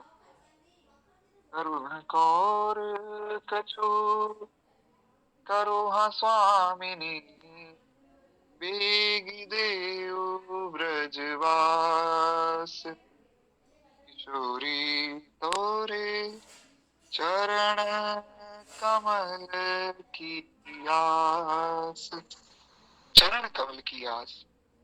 तो जो हो रहा है प्रभु चरणों के प्रताप से, कृपा ही तो है। तो बड़ा प्रसन्न हुआ। इस सोपच जो है चांडाल शरीर में, पर बड़ा प्रसन्न हुआ महाराज। उन्हें उसमें स्वपच के स्थान पर एक सच्चे वैष्णव का दर्शन हुआ। भक्त की जाति नहीं पूछनी चाहिए, बहुत बड़ा अपराध है महाराज। जात ना पूछो साधु की, पूछ लीजिए ज्ञान। श्री कबीरदास जी ने कहा कि साधु की जात नहीं पूछनी चाहिए, साधु का ज्ञान पूछना चाहिए। तो उन्हें एक बहुत सच्चे वैष्णव का दर्शन हुआ, तो उन्होंने उसे उठकर हृदय से लगाया। थोड़ी देर बाद जब उस स्वपच को अपनी स्थिति का ज्ञान हुआ तो उसे अत्यंत पश्चाताप होने लगा। उसे लगा कि इस परम अपावन स्वपच शरीर में मैंने इस महापुरुष का स्पर्श कर लिया, मेरी तो छाया भी इन पर नहीं पड़नी चाहिए थी। मैं हूं तो एक स्वपच ही, मैंने जो है महापुरुष का स्पर्श कर लिया है तो बहुत बड़ा अपराध हो गया। ये सोचकर वो बार बार अपने आप को धिक्कार रहा था कि गलती से मैंने इनको छू लिया, छूना नहीं चाहिए था। तो श्री श्रुति प्रज्ञ जी महाराज से बार बार क्षमा याचना कर रहा था कि महात्मा जी मुझे क्षमा कर देना, मैं तो चांडाल हूँ, आपका स्पर्श कर लिया। श्री श्रुति प्रज्ञ जी ने उसके भाव और जो है उस पर बहुत द्रवित हो गए। उसके भाव से पहले तो द्रवित थे ही, उसके भाव से और द्रवित होकर उसके शरीर में लगी धूल को अपने वस्त्रों से झाड़ते हुए बोले कि भैया तुम तो मुझसे भी श्रेष्ठ हो, फिर अपावन कैसे? तुम तो मुझसे भी बड़े भक्त हो। तुमने तो पतित पावन भगवान महाप्रभु का दर्शन किया, जगन्नाथ जी का दर्शन करके आए हो ना, तो मैं तो अभी उनका दर्शन करने जा रहा हूँ, तुम करके आ चुके हो, तो तुम तो मुझसे भी श्रेष्ठ हो गए। अब जब तुम दर्शन करके ही आ गए हो तो थोड़ा सा प्रसाद मुझे भी दे दो। ये कहकर श्रुति प्रज्ञ जी ने उस स्वपच के जो है सम्मुख हाथ फैलाकर खड़े हो गए। भक्त एक चांडाल के सामने हाथ फैलाकर खड़ा हो गया। क्यों? कि महिमा है भक्ति की, भक्ति की महिमा है महाराज, जो एक चांडाल को भी जगत पूज्य बना देता है। कोई कुल धन्य माँ सुनो, जगत पूज्य सुपुनीत। स्वामी जी ने कहा कि वही कुल धन्य है, वही व्यक्ति धन्य है, वही माता धन्य है, वही स्थान धन्य है जहाँ भक्त का जन्म हो। भक्ति की बड़ी भारी महिमा है महाराज। हाथ फैलाकर खड़े हैं श्री श्रुति देव जी। और संत तो ऊंच नीच जाति पाति आदि ज्ञान की भेदभाव तो करते नहीं, उनके लिए तो सारा जगत ही सिय राममय होता है। सिय राममय सब जग जानी, करहूं प्रणाम जोर जुग पानी। गिरा अरत जल बीच सम, कहियत भिन्न न भिन्न। बंदो सीता राम पद, जिन परम प्रिय खिन्न। कहते हैं बंदो सीता राम पद, जिन ही परम प्रिय खिन्न। मैं श्री सीताराम जी के चरणों की वंदना करता हूँ, जिनको जो खिन्न है, जो दुष्ट हैं, जो पतित हैं, वो परम प्रिय हैं। भगवान को परम प्रिय कौन है? भगवान को परम प्रिय है जो बहुत दीन है, वो परम प्रिय है। तो कहते हैं कि इस प्रकार से जो सच्चा संत है वो ऊंच नीच जाति पाति आदि का विचार तो करता नहीं, वो तो इस बात का विचार करता है कि सिय राम में सब जग जानी। भगवान दिखता है हर जगह वो तो उधर स्वपच को उनके आग्रह पर बहुत ही संकोच हो रहा था। तो वे सोच रहा था कि मैं भला अपने हाथ से प्रसाद इन्हें कैसे दे सकता हूँ? प्रसाद की तो बहुत महिमा है, पर मेरे हाथ की कोई महिमा थोड़ी है। परंतु इनका जो है प्रेमाग्रह देखकर इन्हें वे भगवान महाप्रभु का महाप्रसाद अर्पित कर दिया। फिर क्या था, उसे पाकर तो ये आनंद मग्न होकर नृत्य करने लगे और अत्यंत आदर के साथ इन्होंने स्वपच के साथ पूरी रात्रि सत्संग किया और प्रातः काल अत्यंत आदर पूर्वक उसे विदा करके भगवान जगन्नाथ जी के दर्शन करने के लिए धाम पधारे। द्वार प्रेम से बोलिए श्री भक्त वत्सल भगवान की जय। तो ऐसे अद्भुत भक्त हुए ये श्री श्रुति प्रज्ञ जी महाराज। बड़ा अद्भुत का चरित्र है।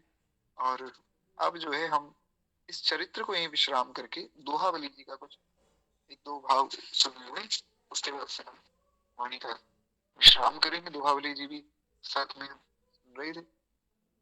प्रसाद की बड़ी भारी महिमा है महाराज। प्रसाद तो जहां मिले, किसी से भी मिले, प्रसाद ले लेना चाहिए। प्रसाद में भेद बुद्धि नहीं करनी चाहिए। कल ही दास आ रहा था ट्रेन से, तो महाराज ट्रेन में एक व्यक्ति आए तो बोले कि हम दिल्ली गए थे और दिल्ली में एक गुरुद्वारा है, उनका नाम लिया। बोले भगवान जाने क्या नाम लिया था, लेकिन जो बता रहे थे बड़ा अच्छा उनका भाव लगा। वे बोले कि मैं अमुक गुरुद्वारे में गया और वहां पर मैंने कुछ प्रसाद जो है मैं लाया हूँ, सब लोगों को बांट रहे थे। तो मैंने कहा मुझे भी दे दीजिए प्रसाद, तो अच्छा ही है भगवान का मिले तो। एक व्यक्ति बोले कि पता नहीं क्या है, प्रसाद ही है या सबको बेहोश करके कुछ चुरा लेंगे, क्या क्या कर देंगे। तो मेरा बड़ा मन उनकी बात से रुष्ट हुआ कि ऐसा तो नहीं बोलना चाहिए आपको। ठीक है, आपको प्रसाद नहीं लेना है, आपकी भावना नहीं है, आप मत लीजिए, पर प्रसाद में ऐसी बुद्धि करना तो ठीक नहीं। मान लीजिए अगर ऐसा है भी कि वो प्रसाद नहीं, वो कुछ ऐसा पदार्थ भी लाए हों, तो भी अगर प्रसाद मानकर लिया जाए तो अनिष्ट नहीं होगा, ये बात पक्की है। क्योंकि राणा जी ने तो विष का प्याला भेज दिया, विष का प्याला राणा जी ने भेजा और दासी ने कहा कि भाई साहब ये तो ठाकुर जी का चरणामृत है। मीरा भाई ने कहा अरे अरे गिरधर लाल का चरणामृत है, फिर तो हम पान करेंगे ही। तो उस दासी को बड़ी करुणा जगी। उसने कहा कि नहीं, चरणामृत नहीं, ये जहर है।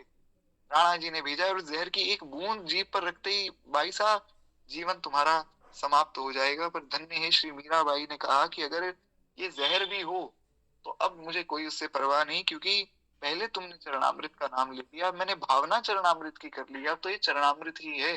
और महाराज धन्य है श्री मीराबाई जो हलाहल विष का, जिसका एक बूंद भी व्यक्ति को खत्म कर देता है, उस हलाहल विष का पूरा प्याला श्री मीराबाई पी गई।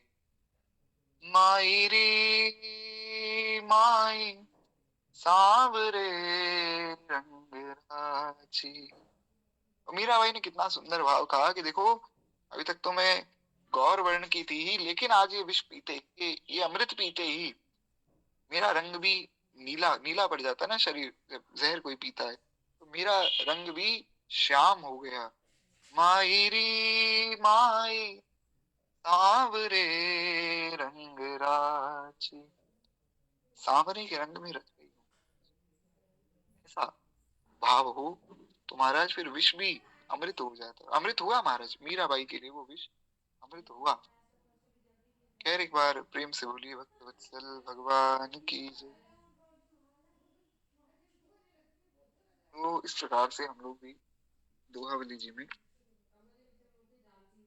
सुन रहे थे श्री भगवान की महिमा, दशरथ जी की महिमा, अयोध्या जी की महिमा, ये सब हमने सुना। तो दशरथ जी की महिमा हम सुन रहे थे। जीवन मरण सुनाम जैसे दशरथ राय को, जियत खिलाए राम, राम विरह तन परिहर्यो। कहते जीवन और मृत्यु दोनों में ही जिस प्रकार महाराज दशरथ जी का नाम हुआ, वैसा किसी के लिए भी संभव नहीं।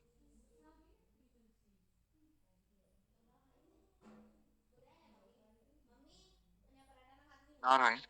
तो कहते हैं कि जैसा दशरथ जी का नाम जीवन मरण में हुआ, वैसा किसी दूसरे के लिए संभव नहीं। क्यों? कहते हैं क्योंकि दशरथ जी का पूरा जीवन भी भगवान के लिए हुआ।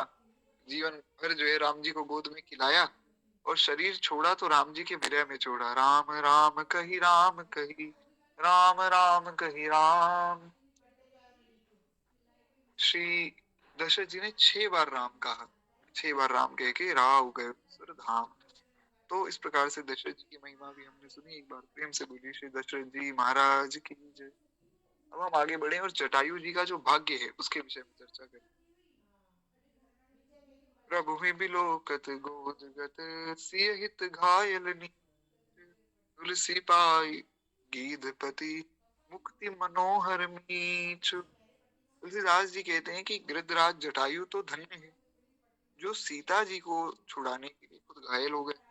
पहली बात तो किशोरी जी की रक्षा के लिए वो स्वयं घायल हो गए, और नीच शरीर होने पर भी प्रभु की गोद में उनके मधुर मुखारविंद को निहारते हुए मनोहर नृत्य और मुक्ति जो है उन्होंने प्राप्त की। क्षमा चाहूंगा, मनोहर वृत्ति और मुक्ति प्राप्त, यानी कि कितना जी का जीवन, गृद्ध होने के बाद भी, गृद्ध तो बहुत अधम माना गया, लेकिन जटायु जी कितने धन्य हैं कि गृद्ध होने के बाद भी किशोरी जी के लिए तो घायल हुए, और श्री ठाकुर जी के लिए ठाकुर जी की गोद में जो है अपना सर रख के अपने प्राण उन्होंने दिए। ऐसा भाग्य है गृधराज जटायु का, भगवान की गोद में सिर रखा है। और हम तो गाते ही गाते हैं महाराज, उस वक्त जल्दी आना प्रभु देर ना लगाना, राधा को साथ लाना जब प्राण तन से निकले, गोविंद नाम लेकर तब प्राण तन से निकले, इतना तो करना स्वामी जब प्राण तन से निकले। हम तो कहते ही कहते हैं महाराज, लेकिन गिद्धराज जटायु के साथ तो हुआ। अनंत आनंद कोटि ब्रह्मांड नायक संख्य कल्याण गणगण मिले, अखिल ही तनीक परात्पर पर ब्रह्म परमेश्वर सच्चिदानंद घन भगवान, जो भक्त वत्सल शरणागत वत्सल है, कृपा सिंधु दया सिंधु है, उनकी गोद में जटायु का सर है। आप सोचिए, भगवान की गोद में सर रख के जटायु के प्राण गए, इससे उत्तम क्या मृत्यु होगी। इसलिए इस पद को तो अवश्य ही गाना चाहिए। इतना तो करना स्वामी जब प्राण तन से निकले, गोविंद नाम लेकर तब प्राण तन से निकले।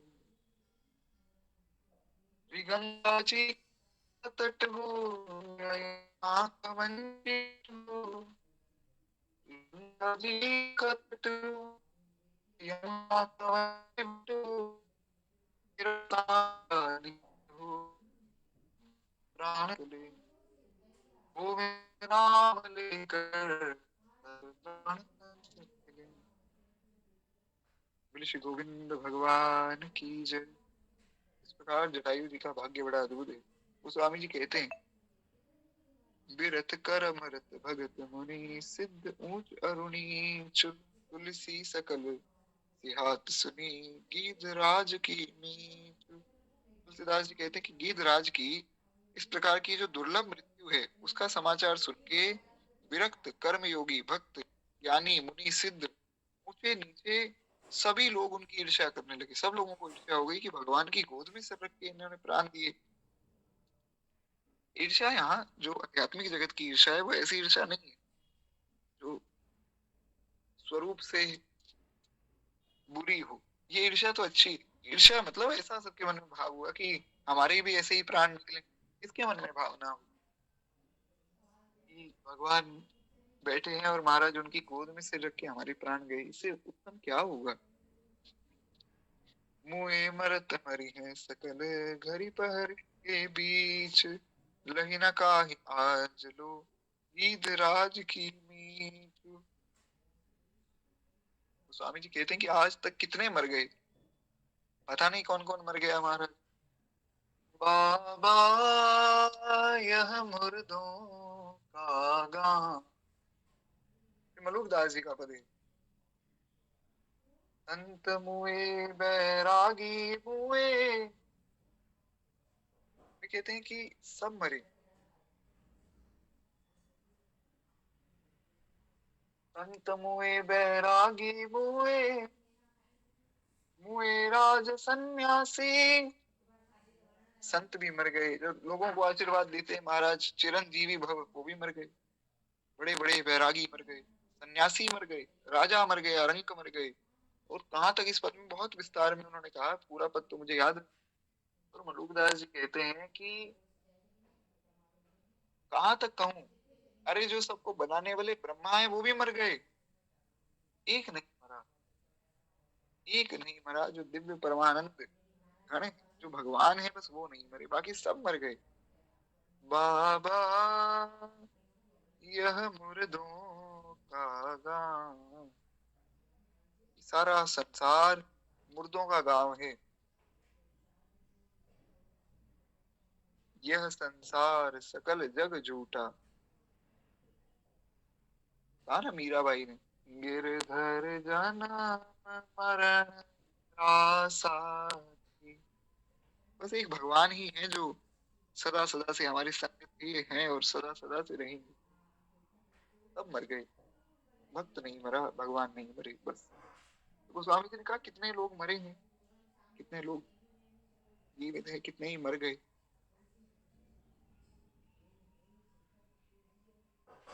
और तो दूसरी बात, मुँह मरत मरी है सकल, और अभी भी मर रहे हैं, दिन रात लोग मर रहे हैं और मरेंगे आगे। आगे भी बहुत से लोग मरेंगे। परंतु आज तक जटायु जैसी सुंदर मौत तो किसी ने नहीं पाई ना। जटायु जी जैसी मृत्यु तो जटायु जी की हुई। मुए मुकुट जीवित मुकुट, मुकुट मुकुट हूँ बीच, तुलसी सभी ते अधिक गीधराज की नीत।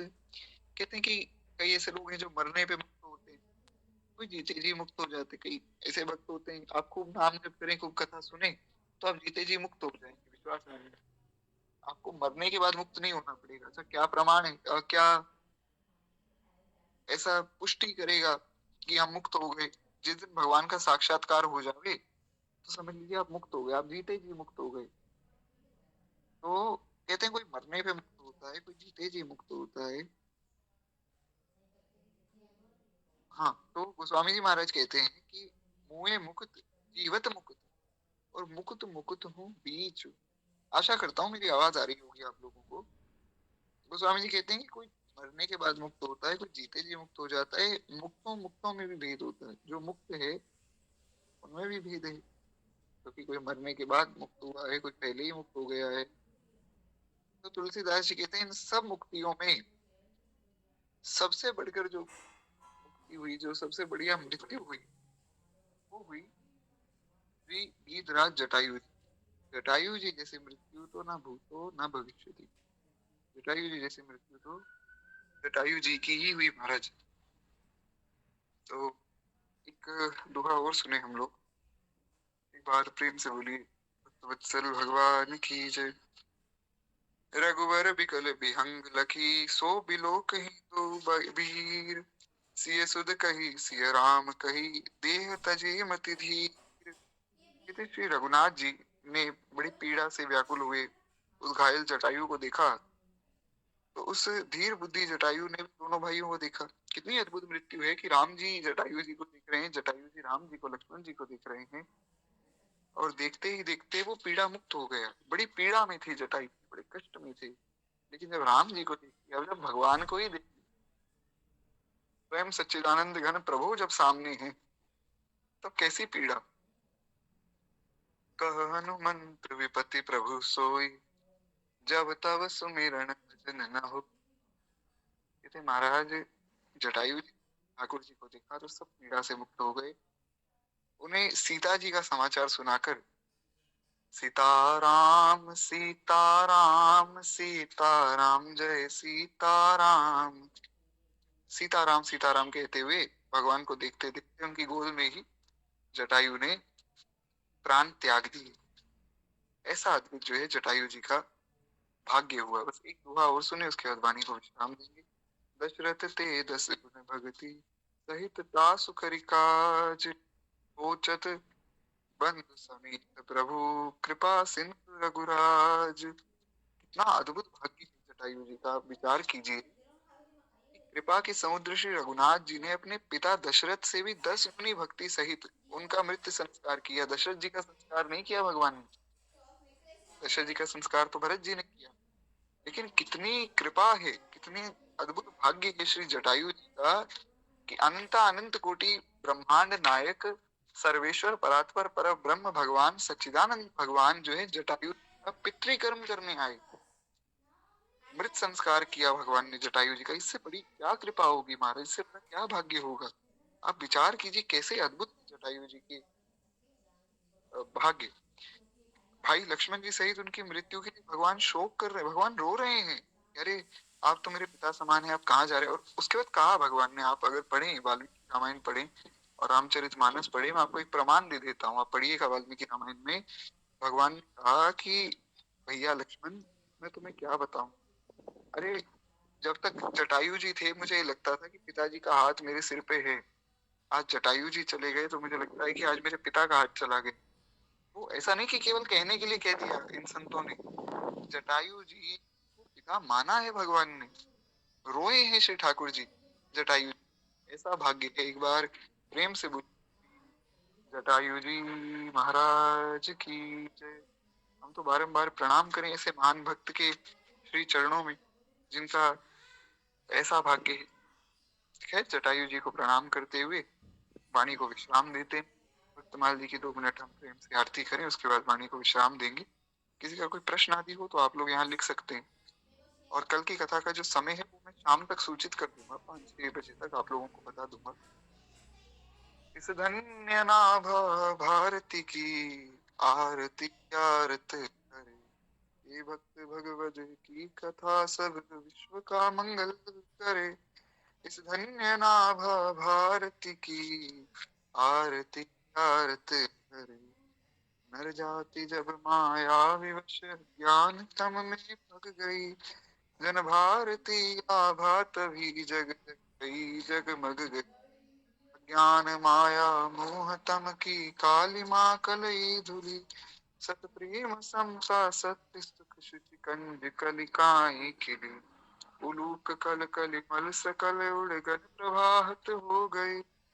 तब सब पथिक सुंदर सुखद हरि भक्ति पथ को पा गई।